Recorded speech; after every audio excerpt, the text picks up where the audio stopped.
मला अभिमान आहे तुमचा की तुम्ही एवढ्या पद्धतीने एवढ्या ताकदीने आपली शिक्षक सेना बांधलेली आहे.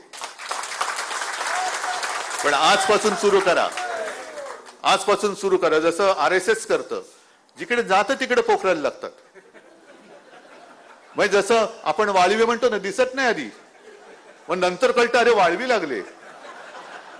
तसं वाळवीसारखं नाही काम करायचं.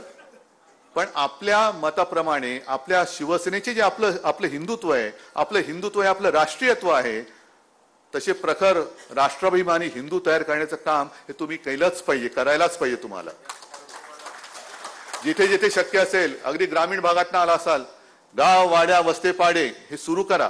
काय खरं काय, नाहीतर शेवटी दिशा कोण दाखवणार? हातामध्ये मशाल आहे पण स्वतःच गोंधळला असेल तर जायचं कुठे? कारण मशाल प्रकाश दाखवते. कोणत्या दिशेने जायचं हे तुम्हाला आम्हाला ठरवायचं आहे. हे तुम्ही आता सुरू केलं पाहिजे. शिवसेनेचे सदस्य आता नोंदणी सुरू झालेली आहे. का तुम्ही सदस्य व्हायचं नाही? झालंच पाहिजे तुम्हाला सदस्य. का तुम्ही सदस्य नोंदणीला आता जर का फावल्या वेळामध्ये तुम्हाला बाकीची कामं सांगत असतील तर मी तुम्हाला सांगते, फावल्या वेळेमध्ये तुम्ही सुद्धा शिवसेनेचे सदस्य संख्या वाढवा. आता निवडणूक नाहीये ना, मग आता या फावल्या वेळेमध्ये शिवसेनेचा प्रचार करा, बेधडक करा. कारण नाहीतर या नुसत्या मागण्या ज्या आहेत त्या कागदावर राहतील.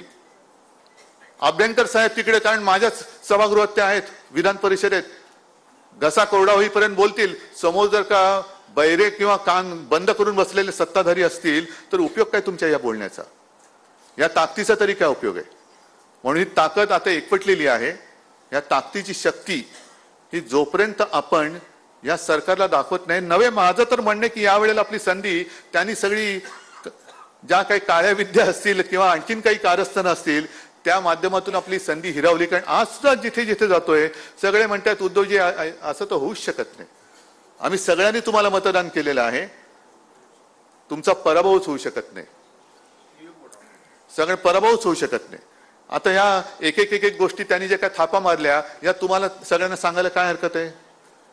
जसं निवडणुकीच्या तोंडावर लाडकी बहीण योजना आणली, आता मला कळलं, तुम्हालाही कळलं, कारण तुम्ही वाचता तोच पेपर मी वाचतो. आतापर्यंत जवळपास 5 लाख महिलांना अपात्र ठरवलेले. बरोबर आहे. लाडका भाऊ योजना बंद, 1 रुपयात पीक विमा योजना तिचे सुद्धा 12 वाजलेले आहेत. त्याच्यानंतर ते काय त्यांनी योजना दूध बीट काय सगळं केलं होतं ते सुद्धा बंद. अगदी निर्लज्जपणाने आपण जे गोरगरिबांसाठी 10 रुपयात शिवभोजन थाळी निर्माण केली होती, दिली होती, ती योजना सुद्धा आता बंद करण्याचा घातक आणि नतद्रष्ट विचार हे दळबद्री महायुती सरकार करते. म्हणजे गरिबांसाठी काहीच नाहीये. नुसतं जायचं आणि तिकडे डुबक्या मारा. अरे पण तू डुबलास तरी चालेल पण डुबकी मार.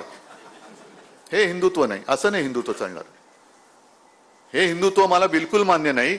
जर गोरगरिबांना तुम्ही उपाशी ठेवून त्यांना मोफत काहीतरी देताय अशा आविर्भावात, उपकार केल्याच्या आविर्भावात वागणारे सत्ताधारी असतील तर हे सत्ताधारी बदलणं हे आपलं कर्तव्य आहे. नक्कीच बदलायला पाहिजे.